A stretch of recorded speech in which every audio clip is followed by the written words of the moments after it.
सुनिए काव्य ग्रंथ, मंत्र, श्लोक, स्तोत्र, भजन एवं धर्म के साथ जुड़ी कथाएं। भक्ति से आत्मशक्ति। कृष्ण गोविंद हरे मुरारे, हे नाथ नारायण वासुदेव। आज मैं श्रीमद् भागवत महापुराण के प्रथम खंड के तृतीय स्कंद के षष्ठो अध्याय आरंभ कर रहा हूं, जिसमें विराट शरीर की उत्पत्ति का वर्णन मैं करने जा रहा हूं। श्रोतागण एकाग्र से गौर से सुने। इसी में मैं आपको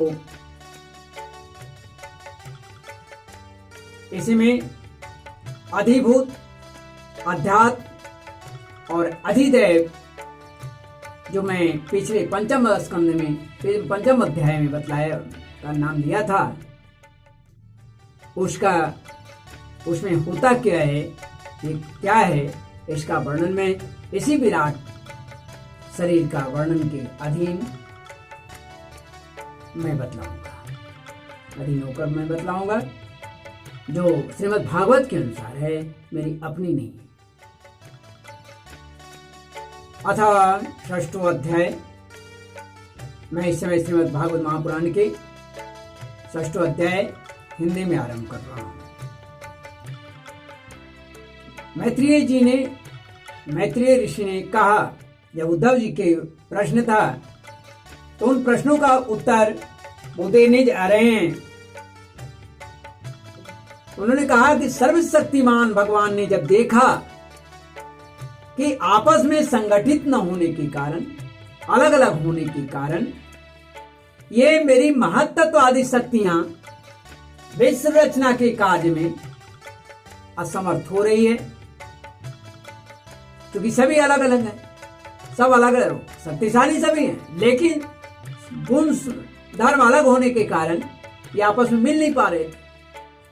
तब वे काल शक्ति को स्वीकार करके एक साथ ही महातत्व, अहंकार, पंचभूत, पंच तन्मात्रा और मन सहित 11 इंद्रियां, इन 23 तत्वों के समुदाय में प्रविष्ट हो गए। उनमें प्रविष्ट होकर उन्होंने जीवों के सोए हुए अदृष्ट को जागृत किया और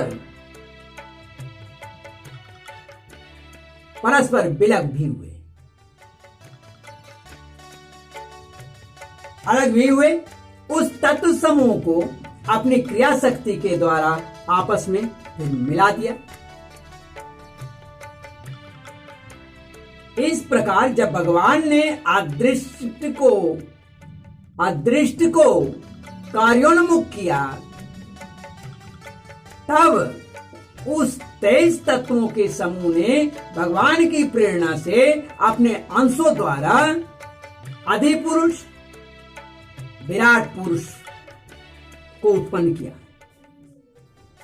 विराट को उत्पन्न किया। अर्थात जब भगवान ने अंश रूप से अपने उस शरीर में प्रवेश किया, तो वह विश्व रचना करने वाला महत्त्व आदि का समुदाय एक दूसरे से मिलकर परिणाम को प्राप्त हुआ। यह तत्वों का परिणाम ही विराट पुरुष है, जिसमें चराचर जगत विद्यमान है, मौजूद है, उपस्थित है। जल के भीतर जो अंड रूप आश्रय स्थान था, उसमें वह हिरण्यमय विराट पुरुष संपूर्ण जीवों को साथ लेकर 1000 दिव्य वर्षों तक रहा। वह विश्व रचना करने वाले तत्वों का गर्भ यानी कार्य जो था, तथा ज्ञान, क्रिया और आत्मशक्ति से संपन्न था।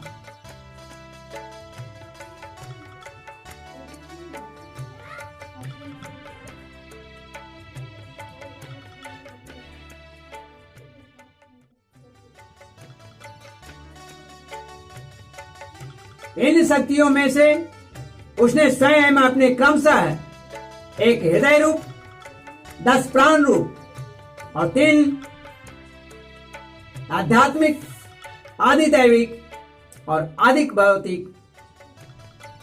भौतिक, ये 3 विभाग उन्होंने किया।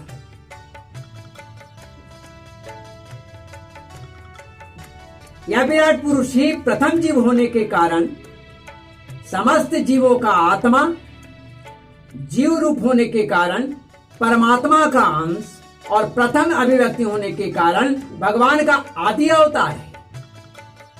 यह संपूर्ण भूत समुदाय इसी में प्रकाशित हुआ है, इसी में प्रकाशित होता है। यह अध्यात्म, अधिभूत और अधिदैव रूप से 3 प्रकार का, प्राण रूप से 10 प्रकार का और हृदय रूप से 1 प्रकार का है। अब आपको हम ये 10 इंद्रियों सहित मन जो है, मन अध्यात्म है। इंद्रियादि के विषय अभिभूत कहलाते हैं, अभिभूत हैं।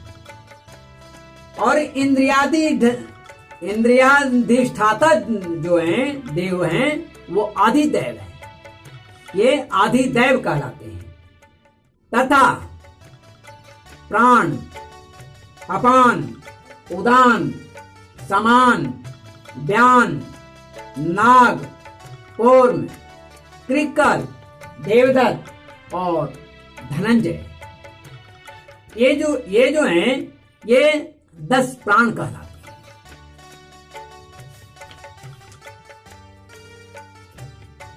विश्व की रचना करने वाले जो महत्तत्वादि हैं, विश्व की रचना करने वाले जो महत्तत्वादि अधिपति श्री भगवान ने उनकी प्रार्थना को स्मरण कर, याद करके और उनकी वृत्तियों को जगाने के लिए अपने चेतन रूप तेज से उस विराट पुरुष को प्रकाशित किया, उसे जगाया। उसके जागृत होते ही, उसके जगते ही देवताओं के लिए कितने स्थान प्रकट हुए।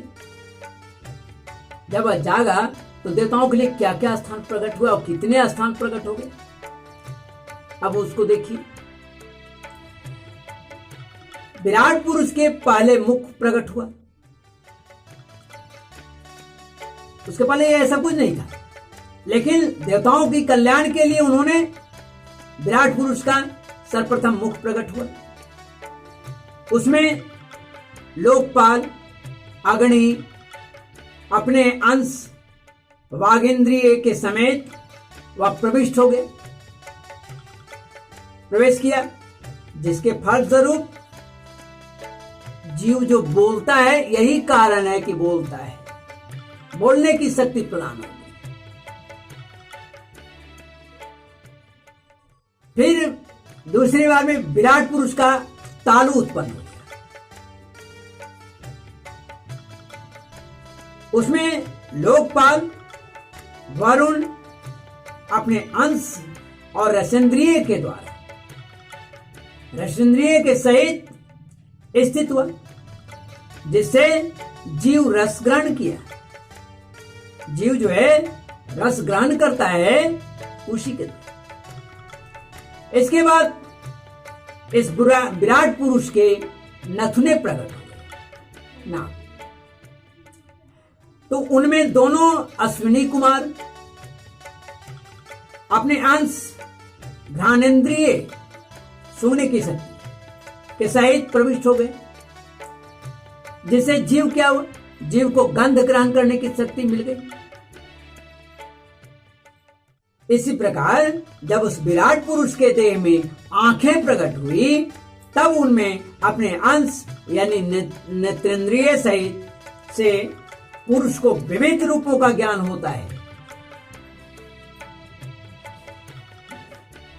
फिर उस विराट विग्रह में त्वचा हुआ,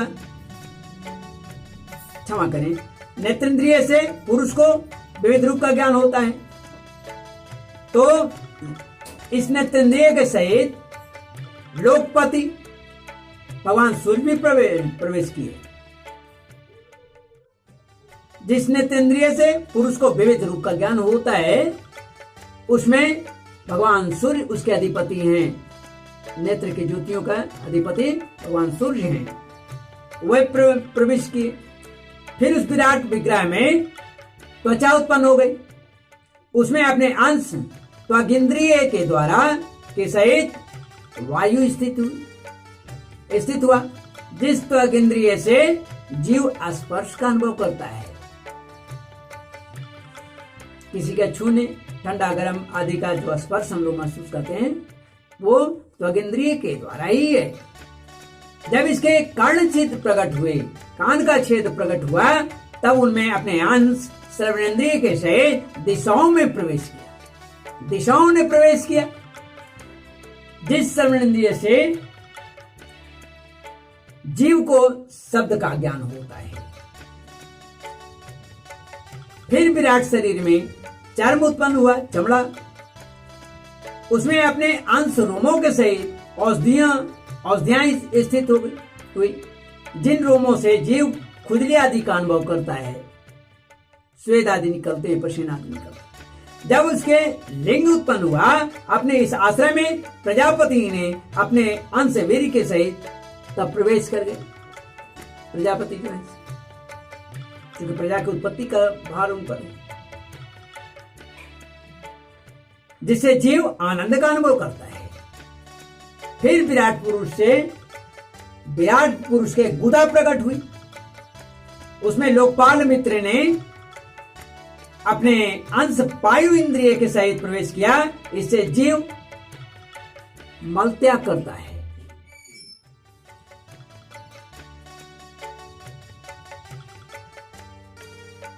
इसके पश्चात उसके हाथ प्रकट हुए। उनमें अपनी ग्रहण त्याग रूपा शक्ति के सहित देवराज इंद्र प्रवेश किया। हाथ का अधिष्ठाता कौन है? इंद्र है। तो इंद्र प्रकट हुए और वो इंद्र उसमें प्रवेश कर गए। तो उनके प्रवेश करने से उनमें अपनी ग्रहण त्याग रूपा शक्ति के सहित देवराज इंद्र जब प्रवेश किया, तो इस शक्ति से जीव अपनी जीविका प्राप्त करने लगा, अपने कार्य करता। जब इसके चरण उत्पन्न हुए, तब उनमें अपनी शक्ति गति के सहित लोकेश्वर भगवान विष्णु ने प्रवेश किया। इस गति शक्ति द्वारा जीव अपने गंतव्य स्थान पर पहुंचता है। फिर इसके बुद्धि उत्पन्न हुई। अपने इस स्थान में अपने अंश बुद्धि शक्ति के साथ वाक्पति ब्रह्मा ने तब प्रवेश किया। इस बुद्धि शक्ति से जीव ज्ञातव्य विषयों को जान सकता है। ज्ञात और अज्ञात, छिपा है या सामने है, इसका जानकारी उसे प्राप्त होने लगा होता है।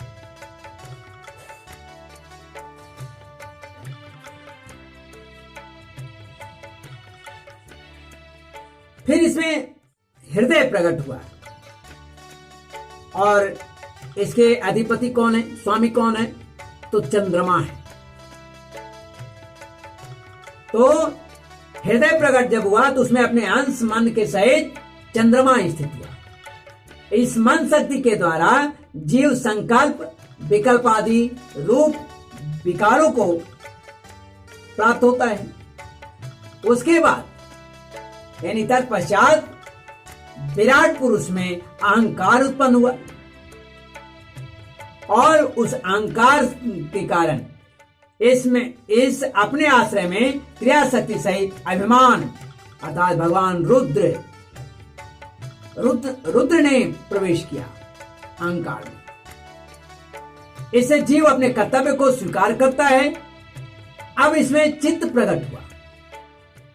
उसमें चित्त शक्ति के सहित महातत्व ब्रह्मा, महातत्व कौन? ब्रह्मा को। तो ब्रह्मा स्थित हुआ। इस चित्त शक्ति से जीव विज्ञान यानी चेतना की को उपलब्ध करता है। इस विराट पुरुष के सिर से क्या हुआ? स्वर्गलोक, पैर से पृथ्वी और नाभि से अंतरिक्ष यानी आकाश उत्पन्न हुआ। इसमें क्रमशः सत्व, रज और तम इन 3 गुणों के परिणाम स्वरूप देवता, मनुष्य और प्रेतादि देखे जाते हैं। इसमें देवता लोग सत्वगुण की अधिकता के कारण स्वर्गलोक में, तमोगुणियों की प्रधानता के कारण तमोगुणी स्वभाव वाले होने से रुद्र के पार्षदगण यानी भूत प्रेत आदि दोनों के बीच में स्थित भगवान के नाभि स्थानीय अंतरिक्ष लोक में ही रहते हैं।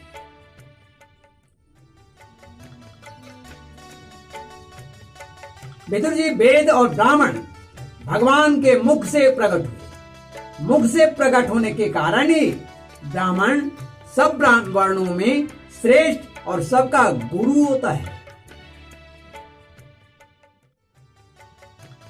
उनकी भुजाओं से क्षत्रिय यानी क्षत्रिय वृत्ति और उसका अवलंबन करने वाला क्षत्रिय वर्ण पैदा होता है। क्षत्रिय का मतलब होता है छत्र यानी रक्षा करने वाला। छत्र से क्षत्रिय, तो क्षत्रिय वर्ण उत्पन्न हुआ, जो विराट भगवान का अंश होने के कारण जन्म लेकर सब वर्णों की चोर आदि की उपद्रवों से रक्षा करता है, वही क्षत्रिय है। भगवान की दोनों जांघों से सब लोगों का निर्वाह करने वाली वैश्य वृत्ति उत्पन्न हुई और उन्हीं से वैश्य जाति का, वैश्य वर्ण का उत्पत्ति हुई। वैश्य का प्रादुर्भाव हुआ। यह वर्ण अपनी वृत्ति से सभी जीवों की जीविका चलाने का कार्य करता है, जीविका चलाता है। पदभ्याम भगवतो यज्ञे शुश्रूषा धर्म सिद्धे तस्याम जात पुरा शूद्रो यद वृत्त्या तुष्यते हरि। फिर जब धर्मों की सिद्धि के लिए भगवान के चरणों से सेवा वृत्ति प्रकट हुई और उन्हीं से पहले पहल उस वृत्ति का अधिकारी शूद्र वर्ण प्रकट हुई।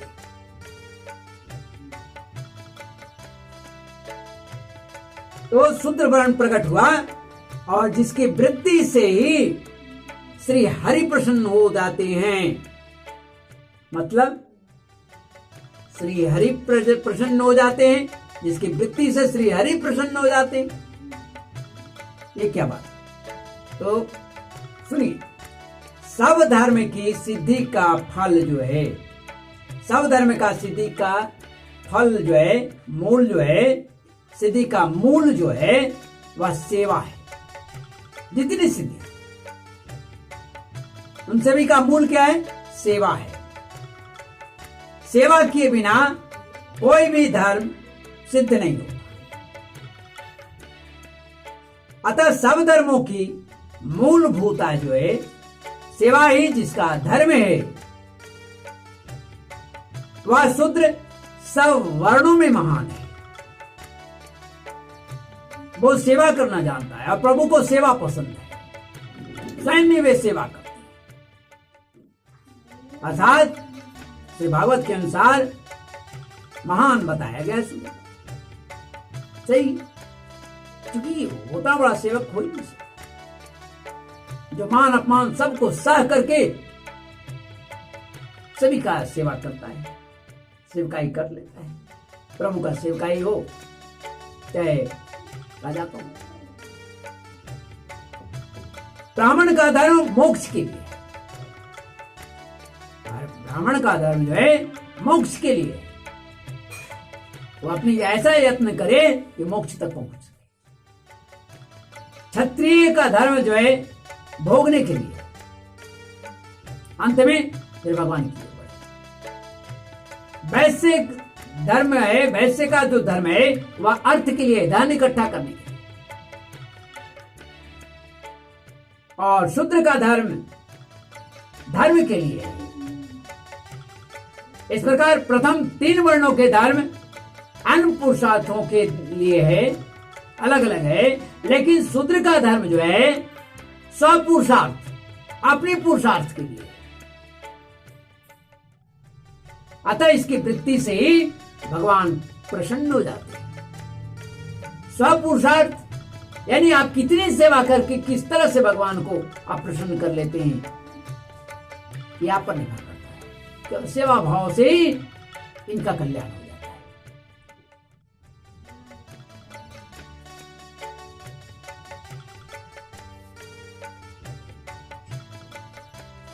तो ये चारों वर्णों के बारे में आपको हम विस्तार से बता दिया भागवत के अनुसार। आगे ये चारों वर्ण अपनी वृत्तियों के सहित जिनसे उत्पन्न हुए हैं उन अपने गुरु श्री हरि का अपने अपने धर्मों से चित्त शुद्धि के लिए श्रद्धा पूर्वक पूजन करते हैं। मैत्रेय जी कहते हैं कि हे विदुर जी, यह विराट पुरुष काल कर्म और स्वभाव शक्ति से युक्त भगवान की जोग माया के प्रभाव को प्रकट करने वाला है। इसके स्वरूप का पूरा पूरा वर्णन करने का कौन साहस कर सकता है। फिर भी तथापि हे विदुर जी, हे प्यारे विदुर जी, अन्य व्यवहारिक चर्चाओं से आप पवित्र हुए अपनी वाणी को पवित्र करने के लिए जैसे मेरी बुद्धि और जैसा मैंने गुरुमुख से सुना है वैसा श्री हरि का सुयश वर्णन करता हूं। भगवान कैसे हैं उनकी वर्णन महापुरुषों का मत है कि पुण्य श्लोक शिरोमणि श्री हरि के गुणों का गान करना ही मनुष्यों की वाणी का तथा विद्वानों के मुख से भगवत कथामृत का पान करना ही उनके कानों का सबसे बड़ा लाभ है।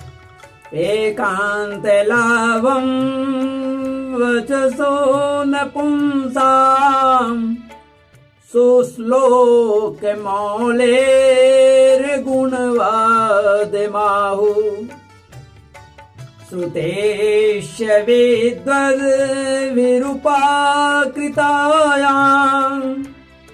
कथा सुधायामुपसं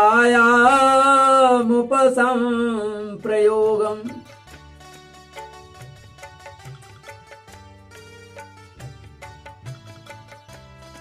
तो सबसे बड़ा लाभ क्या है? भगवत कथा अमृत का पान करना सबसे बड़ा लाभ है। कानों का में जो गंदगी हो गई है वो क्या, कैसी गंदगी?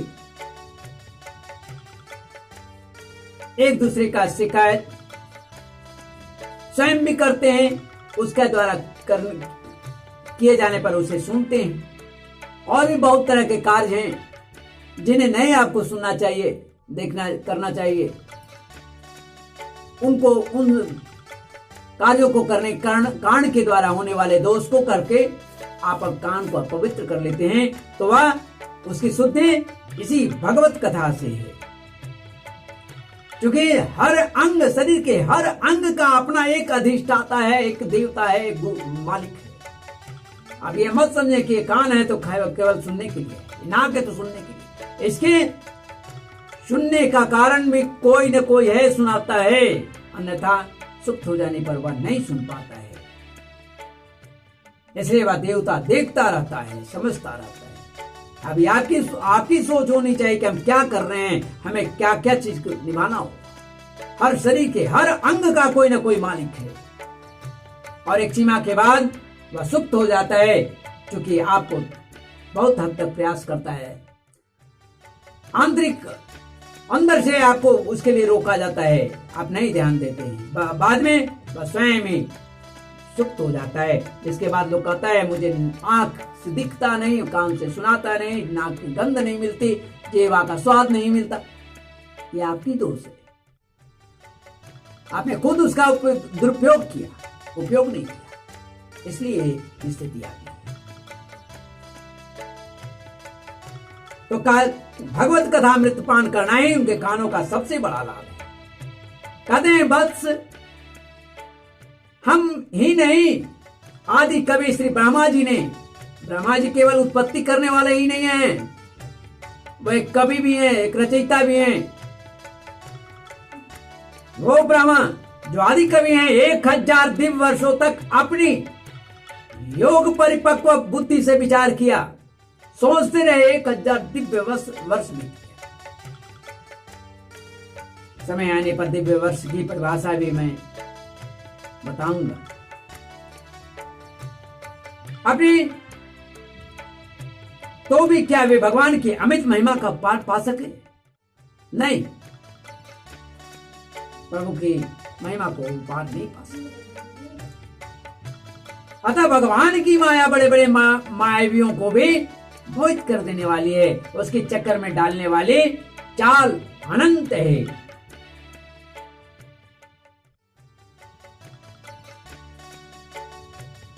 अतो भगवतो माया मायिनाम विमोहिनी यत् स्वयं चात्म वर्तमात्मान वेद की मुता परे। तो भगवान भी उसकी था नहीं लगा सकते। भगवान की माया बड़े बड़े मायावियों को भी मोहित कर देने वाली है, उसके चक्कर में डालने वाली है। चाल अनंत है, चक्कर में डालने वाली चाल है। अतः स्वयं भगवान भी उसकी था नहीं लगा सकते, फिर दूसरों की तो बात ही क्या है और मूढ़ की तो बात ही क्या है। जहां न पहुंचकर मन के सहित वाणी भी लौट जाती है। वाणी जहां तक चाहे आप बोल सकते हैं, मन को जहां तक दौड़ा सके दौड़ सकते, लेकिन जहां पर जाकर के वह लौट जाए, उसके बाद वाली स्थिति भगवान का शुरू हो जाता है। जहां पहुंचकर मन के सहित वाणी भी लौट आती है, और जिसका पार पाने में अहंकार के अभिमानी रुद्र भी, शिव भी जो है, तथा अन्य इंद्रियाधिष्ठाता देवता भी सामर्थ्य नहीं रखते, उन श्री भगवान को हम नमस्कार करते हैं, हम प्रणाम करते हैं। यतो प्राप्य न्यवर्तन्त वाचश्च मनसा सह, यतो प्राप्य न्यवर्तन्त वाचश्च मनसा सह, अहं चान्य मे देवा तस्मै भगवते नमः। बोले श्री रामचंद्र भगवान की जय, सीतारामचंद्र भगवान की जय, राधा कृष्ण बिहारी की जय। ऐसे श्रीमद्भागवते मां इस प्रकार महापुराणे पारमहंस संहितायां तृतीय स्कंद के 6ठो अध्याय हिंदी में समाप्त होता है। पुनः इसका संस्कृत आरंभ करूंगा। श्रीमन्नारायण नारायण नारायण हरि नारायण नारायण नारायण गोविंद